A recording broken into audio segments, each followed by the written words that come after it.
Elrond Half-Elven was master of Rivendell and one of the mightiest and wisest beings remaining in Middle-earth during the Third Age, bearing the ring Vilya, mightiest of the three.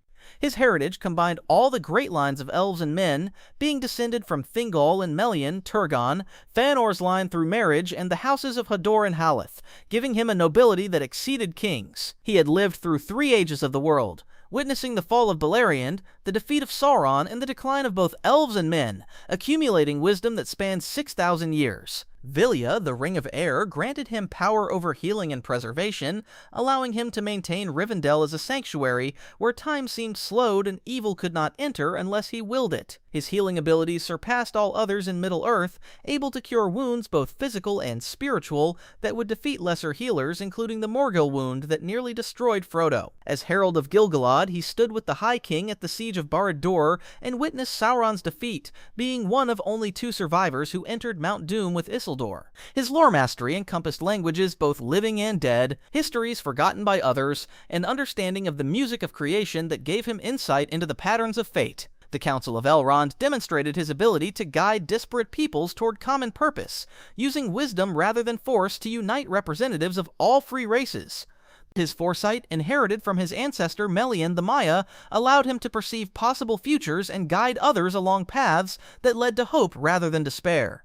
During the Third Age, he commanded respect from all, including wizards, kings, and even the Ents, who recognized him as one of the few who remembered the Elder Days as they did. The power he wielded through Vilya was subtle but profound, maintaining the last homely house as a center of resistance against Sauron for thousands of years without ever raising a sword. His choice to remain as elf-kind rather than choosing mortality like his brother Elros meant he carried the burden of watching ages pass and loved ones fade, granting him understanding of both loss and endurance that informed his counsel.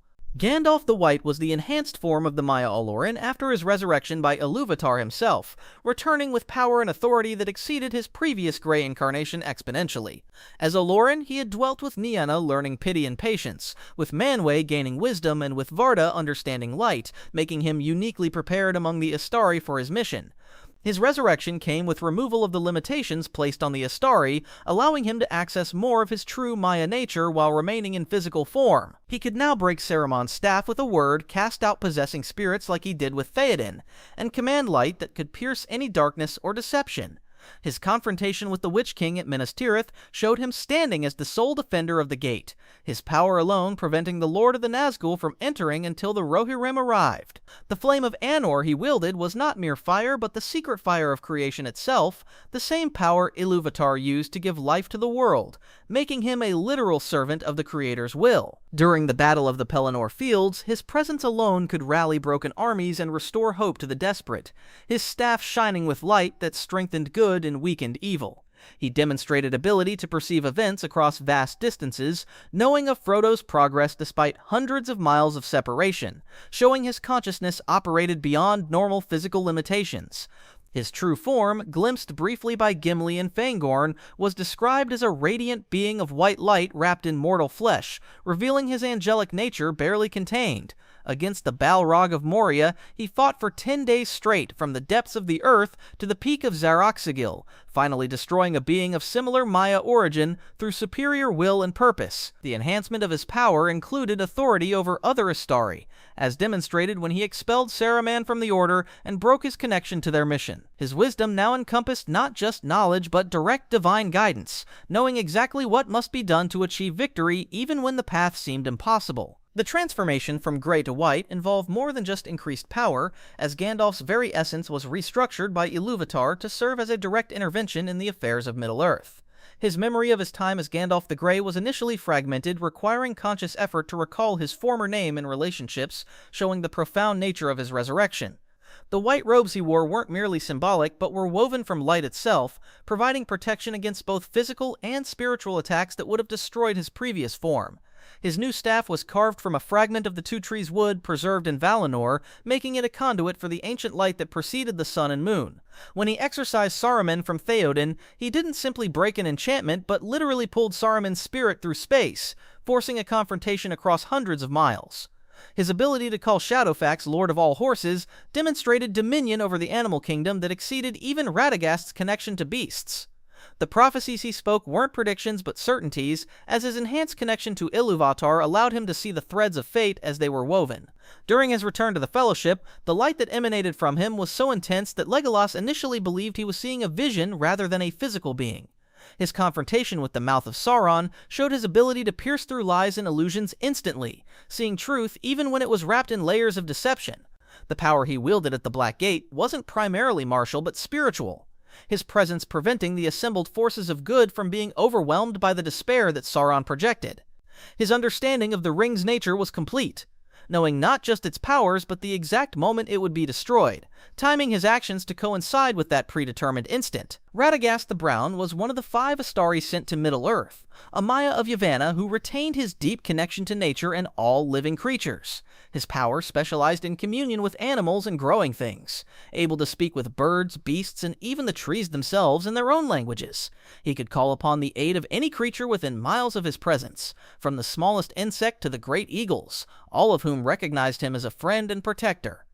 His home at Rhosgobel served as a sanctuary for injured and threatened animals, where he used forgotten arts of healing that could restore creatures others considered beyond help. The browns and greens of his robes were not merely color but represented his integration with the natural world, allowing him to move through forests undetected by any who meant harm to the wood. His staff carried the power of growth and renewal, able to accelerate plant growth, purify corrupted water, and restore balance to ecosystems damaged by evil. Unlike Gandalf, who walked among men and elves, Radagast found his purpose among the beasts and birds, learning secrets of the world that civilized folk had forgotten. His knowledge of herbs and natural remedies exceeded even Elrond's in certain areas, understanding properties of plants that grew in the deepest forests where others never ventured. During the Third Age, he maintained watch over Mirkwood, monitoring the growing shadow and sending reports through his bird friends to those who needed warning. His seeming failure in the eyes of some was actually dedication to a different aspect of the mission, preserving the natural world that others forgot in their focus on kingdoms and powers. The rabbit sled he fashioned demonstrated his unconventional methods were simply different approaches to the same fight against darkness, using nature's own systems rather than swords and spells. His greatest feat was maintaining networks of animal spies that covered thousands of square miles, providing intelligence that even Saruman's Palantir could not match. The corruption of Saruman pained him deeply, as they had been brothers in purpose, but Radagast remained true to his mission while the White fell to pride and power. Beorn was the last known skin changer in Middle-earth, possessing the unique ability to transform between man and giant bear at will, a power that predated the rings and wizardry. In his man form, he stood taller and broader than any normal human, with strength enough to lift ponies with one hand and snap iron chains like thread. As a bear, he grew to tremendous size, larger than any natural bear, with claws that could tear through armor, and jaws that could crush helmets with the head still inside them. His origin remained mysterious even to himself, possibly descended from the first men or perhaps something older, connected to the ancient days when such transformations were less rare. During the Battle of Five Armies, he arrived in bear form at the climax, scattering bodyguards of bolg-like leaves and crushing the goblin leader himself, turning the tide of battle single-handedly. His senses in both forms exceeded normal limitations, able to smell orc pack movements from miles away and hear conversations that others would consider impossible distances. The protection he offered at his house was absolute, as no evil creature dared approach his lands, knowing that the Bearman's wrath was death without exception or mercy. He commanded the loyalty of animals throughout the Anduin Valley, with horses, dogs, and even wild creatures serving him voluntarily out of respect rather than fear. His knowledge of the northern lands exceeded that of maps or scouts, knowing every path, stream, and hidden valley from the Misty Mountains to Mirkwood's western edges. The mead he brewed had properties beyond normal drink, granting exceptional vitality and clear thinking to those who consumed it, suggesting his abilities extended to herb lore and subtle magics. His house itself seemed to respond to his will, with animals performing complex tasks without verbal commands, maintaining gardens and preparing meals through some communion beyond speech. In battle rage as a bear, he became unstoppable, shrugging off arrow wounds that would fell a normal beast and fighting with intelligence that made him deadlier than any animal. Despite his power, he lived simply, refusing kingship or leadership beyond his own lands, content to guard the passages between mountain and forest. His descendants, the Boromings, inherited some measure of his abilities, though none matched the original Skin Changer's full power of transformation. Durin the Deathless was the eldest and greatest of the seven fathers of the dwarves, created directly by Alblay the Smith before the awakening of the elves, making him older than any other speaking being save the Ents. He alone among the fathers awoke without companion at Mount Gundabad, gazing into Kael Zaram, where he saw a crown of stars reflected above his head, marking his divine destiny. His life spanned so many ages that other races believed him immortal, giving rise to his title Deathless, though he eventually passed like all mortal beings must. The wisdom and craft he possessed came directly from Als's teaching in the timeless period before his sleep, giving him knowledge of metal and stone that exceeded even later dwarf smiths. He founded Khazad Dûm, the greatest of all dwarf cities, discovering the mithril veins that would make it the wonder of the northern world for thousands of years. His mere presence could inspire dwarves to feats of craftsmanship they could never achieve again, as if his spirit carried some remnant of Alsa's own creative power. The Durin's folk believed he would return 7 times, reborn as his own descendant with full memories of his past lives, making him functionally immortal through reincarnation. Each return of Durin brought a golden age to the dwarves, with crafts and victories that exceeded the generations between his appearances. The doors, halls, and deepest chambers of Khazad Dûm bore his personal touch, with engineering so perfect that they operated flawlessly for millennia without maintenance. His understanding of the music of creation, learned from Allah who participated in it, allowed him to craft items that harmonized with the fundamental forces of Arda. The throne of Khazad Dûm was carved by his own hands from a single block of black stone, with properties that allowed it to endure any catastrophe that might befall the mountain. His crown, the first crown of the dwarves, contained powers of kingship that legitimized rule, and only those of his direct line could wear it without consequence. The 7 rings given to the dwarf lords were distributed according to patterns he established, showing his influence extended beyond death to shape future events. Even the Balrog that eventually destroyed Khazad Dûm avoided the deepest halls Durin had personally consecrated, showing that his power left permanent marks on the stone itself. His axe, passed down through generations, never dulled and always struck true, carrying something of his will within the metal that Al-Li had helped forge. The wisdom he encoded in the first Khazdul runes contained layers of meaning that later dwarves could study for centuries without exhausting their secrets.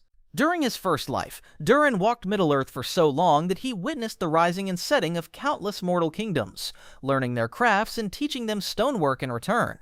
The great roads that connected the dwarf cities were laid according to his design, following lines of power in the earth that only he could perceive, making travel between the kingdoms swifter and safer than any surface road. His relationship with the Ents predated any other alliance between speaking peoples, as both races remembered the world before the sun and moon, giving them a unique understanding of time's passage. The wealth he accumulated wasn't merely gold and gems, but knowledge of every vein and deposit in the northern mountains, information he encoded in maps that could only be read by those who knew the secret keys of interpretation. When dragons first appeared in the world, Durin was among the few who understood their nature, having learned from Auli about the corruption Morgoth would bring to Arda's creatures. His forges developed the first weapons specifically designed to pierce dragon scale, techniques that would be refined but never truly surpassed by later smiths.